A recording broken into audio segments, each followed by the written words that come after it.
So again, my name is Sydney Harvey Griffith. It's an honor to be here. Truly, I'm so honored to be around so many change makers and people who are devoted to service of Earth and humanity. So thank you all. And I also come to this work as the founder of Permatours, which is a nonprofit that supports land-based communities through permaculture action, natural building, community building, and mutual aid. And we were kickstarted by a seeds regenerative crypto grant. Can I get a woo if you know about seeds? Yeah, seeds. So at the beginning of our tour, those who helped with these projects, they earned seeds currency, and then they could use it to buy products and services from each other. So this was a really unique way to kickstart a nonprofit. People were also buying the seeds with cash to fund our work. So I'm still super jazzed about seeds. It's transitioning from serving as a global currency to serving as a bridge between local community currencies. We were going to do a meetup yesterday about seeds. Hopefully we'll get to do it today. And maybe around 5 p.m. when we're wrapping up, just planting that seed about seeds. So as far as my background and what's led me here, so over the past 4 years with Permatours, I've helped organize over 50 different projects and festivals across over 40 land-based projects and communities throughout the Northeast of the United States and beyond, teaching people how to grow food, how to build natural structures, how to be in community, conflict resolution, authentic relating.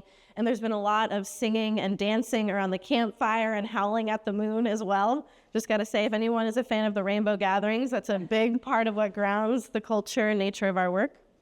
And so we've been bringing together environmental stewards and volunteers and educators and healing practitioners and artists and people that want to serve, they want to give back, they want to plug in, they want to heal themselves and heal community in the process. Before that, I was running an artist and wellness residency in downtown Boston, offering a platform for cultural catalysts to share their gifts and to fundraise for their causes. So again, I've had the honor of working alongside people that are doing the daily work of regeneration and service and repair. And the hardest part of this work has been, guess what it was? Accessing the resources to do it, the financial resources. It's been really hard. And myself and others have poured our hearts into this work. I'm sure many of you can relate. And a lot of the funding institutions never walked the land with us. They never saw the people in the lands we were serving. So in the struggle of doing this work, unfortunately, I had to get a job, but then I decided, my job is going to be addressing this very challenge. And that's what led me to Stephen Gomes, the crew at Kinship Earth, and Flow Funding. And I'm really glad now that I let my ego die a little bit and open myself up to, I gotta get a job, but this is the best job I could ever imagine. So, Flow Funding, as Stephen mentioned, it's a system that centers relationship. It's a way to move resources at the speed of trust. It's a way to meet people where they are without asking them to justify what they're already doing every single day with care. So as you can see in this slide here, I'm going to walk you through the steps. It's this simple, truly. It can be this simple. So starting in the upper left-hand corner of this graphic here, we work with a network of grassroots community organizers to identify trusted change makers who are rooted in their bioregions. So once we identify those individuals, we ask them, would you like to serve as a flow funder? Would you like to receive unrestricted funds to deploy in your communities however you see fit within our impact focus areas? And if they say yes, we give them the funds. Now, our impact focus areas are quite broad, and that is intentional. I'll name them.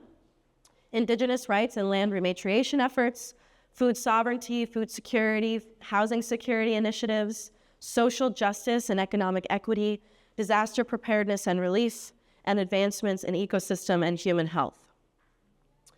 So, as I just mentioned, we invite them. If they accept, they become flow funders, and this means Kinship Earth does not accept grant applications or solicitations for funds.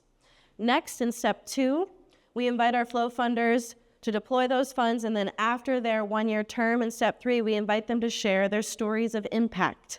We ask them to answer the questions of what inspired you, what challenged you, what moved you, and what surprised you in this process. And we invite them to share this information in a multitude of ways so that it's really accessible and authentic, whether it's through email or over Zoom or audio. We want to make it low burden. In step 4, we invite our flow funders to recommend the next round of flow funders to serve, ensuring that the network of care expands organically through trusted relationships. So our role at Kinship Earth is not to direct the flow of funds, but rather to hold the container and to support these grassroots changemakers with doing what they're already doing really well.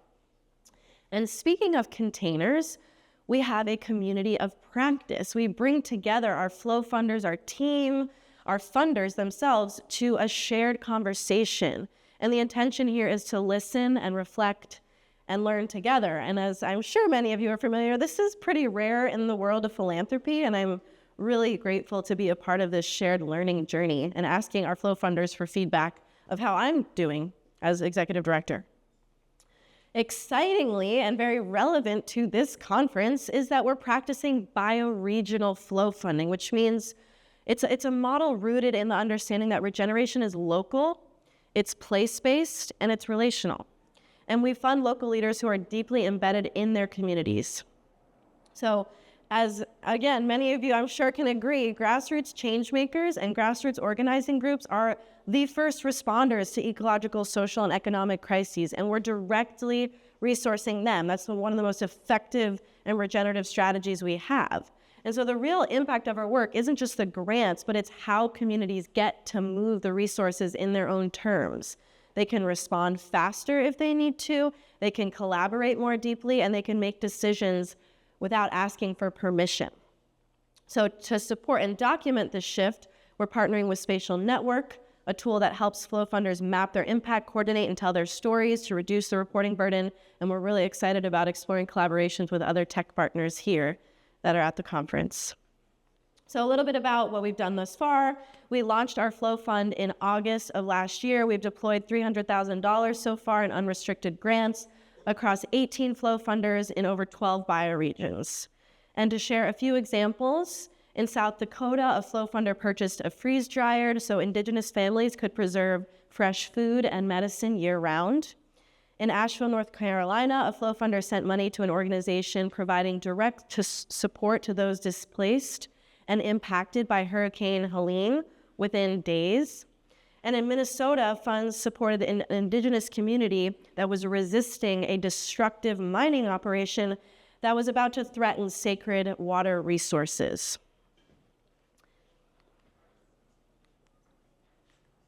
And I totally forgot about the slides. It's cool though, I think.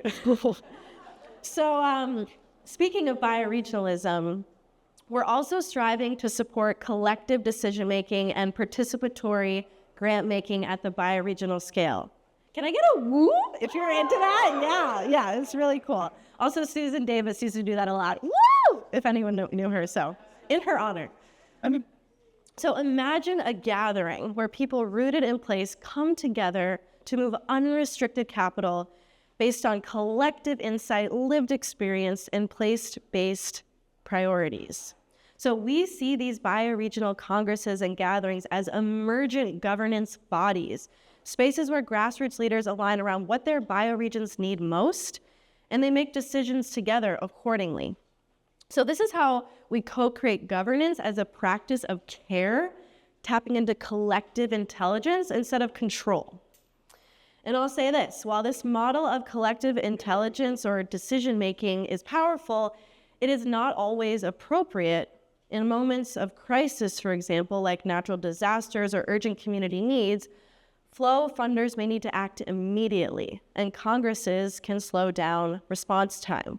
But when there is space for visioning, collective visioning, and deliberation, we need structures that make collective governance not only possible, but joyful and effective and grounded in place. And I'm so stoked about the people here today who are experts in this realm, because our next phase of experimentation is the Planetary Party. Woo!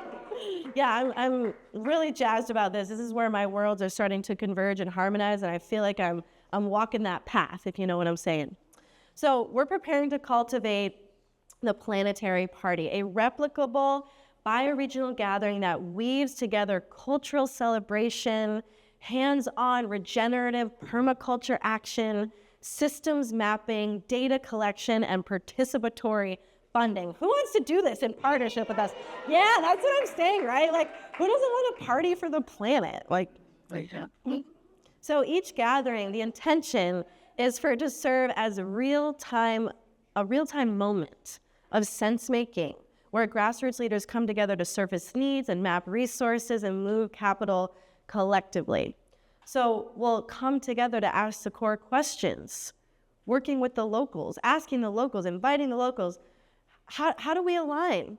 How do we make decisions together? What agreements and trust structures hold us in right relationship? And I should back up and say, we're not partnering with the locals. As a connective group of organizations wanting to support the actualization of planetary parties, we're creating frameworks and tools and support structures, but it's all about the locals to make these decisions together of how do we want to decide collectively how to heal this place that we call home. So that means these events are fundraisers and they're platforms for bioregional congressing, spaces where capital can flow in response to what is emergent in place.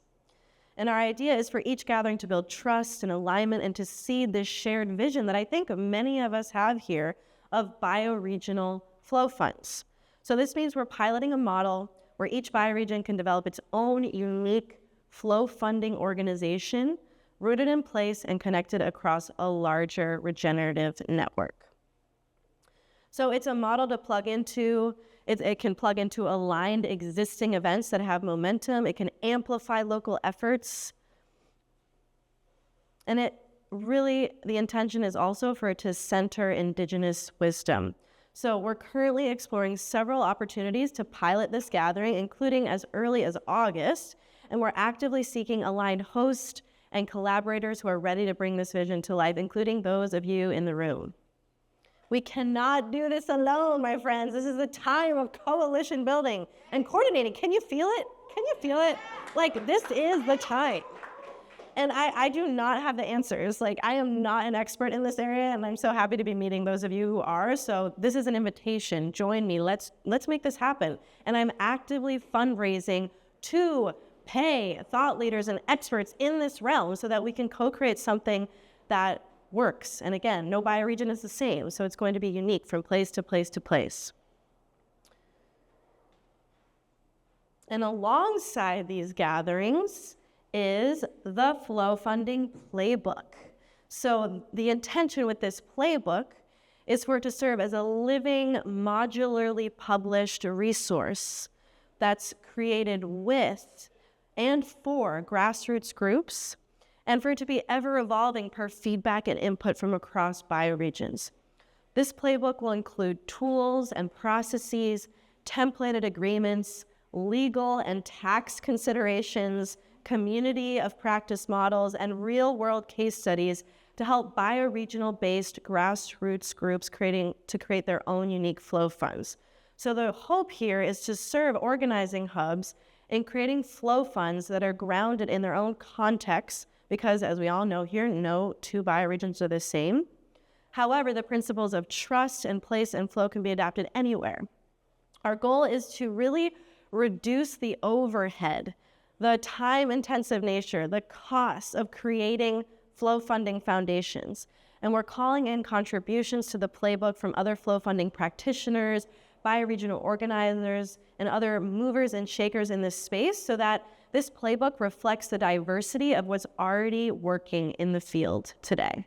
So that's another invitation. Let's co-create and make the most epic playbook ever so it's a lot easier to flow money and to tap into unrestricted capital to heal the places that we call home. Yeah, woo, woo, woo, woo. So one thing to note, which my board member Terry Molnar likes to echo, and I like to call him the grandpa I never had, if you watch this later, Terry.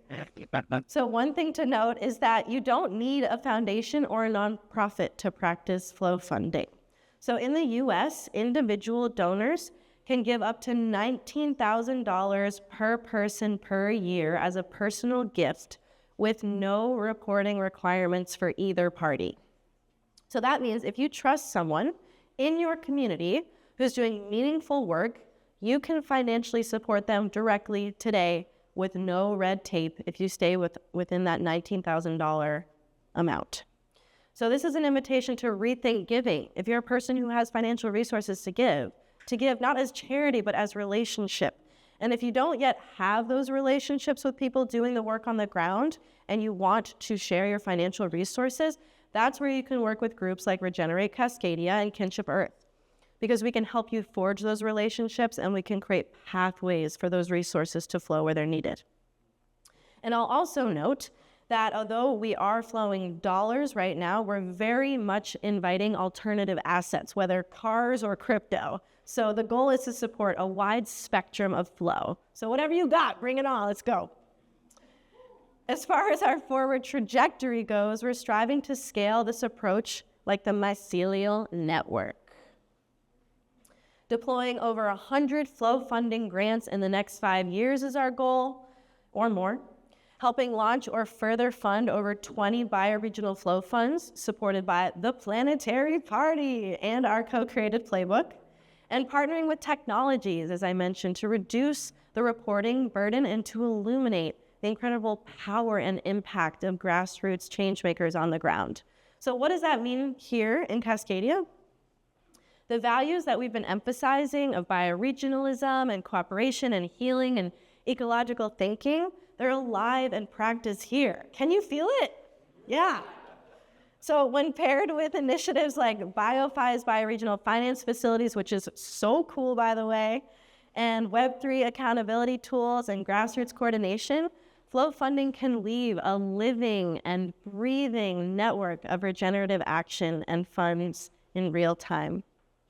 So as bioregions design their own unique flow funding organizations, it helps to start with a few core questions. What is the purpose of the fund and who is it for? How are flow funders selected and how will they be supported? What agreements and feedback loops will guide the process? And what roles, such as cultural liaisons or financial stewards, are needed to hold it well? Cultural liaisons are bridges. They can bridge differences in language, culture, and perspectives, which can be really, really important. They support trust building and can navigate power dynamics and ensure communication between the flow funding organizations and the grantees. So these questions and roles that I just mentioned can help root the fund in its own context. And one practical note is if you're starting a flow fund or you're wanting to start a flow fund and you don't yet have 501c3 status, you'll need a fiscal sponsor to receive tax-deductible donations. So since nonprofit status can take time to secure, especially right now, fiscal sponsorship can be really useful as an interim solution. So I'm sure there's quite a few nonprofits in this space.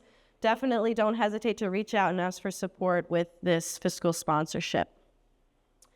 And with that, to close, I want to state what you're hopefully feeling right now, which is we're collectively building a movement. And it's a movement of trust, of relationship building, of streamlined capital flow, of community-led decision-making, and regenerative systems rooted in place. And it's one that every single one of you are invited to be a part of if you're not deep in it already.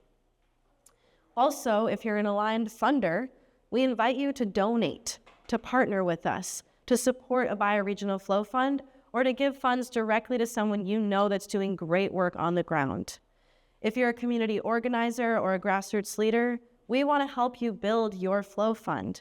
And if you're a connector, we would love to weave with you, to coalesce, to support one another in bringing our shared visions to life. So we invite you to partner with us in co-creating a dynamic, living playbook to support the growth of bioregional flow funding.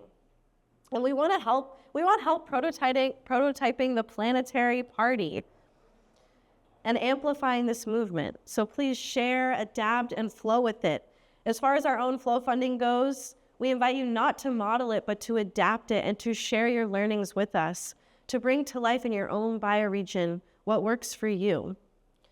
And again, I'll just name, flow funding works because it is shared, because it is iterative, and because it is grounded in place. Together with aligned initiatives who are here at this conference, We're building the connective tissue for a decentralized, trust-based financial future. The more funders who see how this model works in practice, the more they will want to come to the table. Not because we convinced them, but because we showed them. So let's do it together. Thank you. Great.